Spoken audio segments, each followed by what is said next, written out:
இன்றைய காலகட்டத்தில் சைபர் உலகத்தில் கத்தரிக்காயும் கிடைக்கிறது, காதலும் கிடைக்கிறது.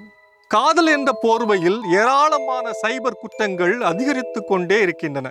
சமீபத்தில் குஜராத்தை சேர்ந்த 10 வயது சிறுமிக்கும் 16 வயதான சிறுவனுக்கும் இன்ஸ்டாகிராம் வழியாக காதல் ஏற்பட்டுள்ளது. அவர்கள் 2 பேரும் சேர்ந்து வாழ்வதற்காக வீட்டை விட்டு சென்றுள்ளனர்.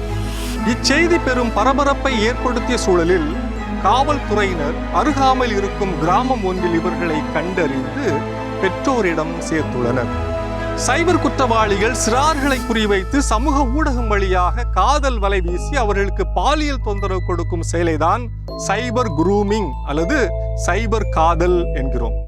இது பல்வேறு வகையில் அரங்கேறுகிறது.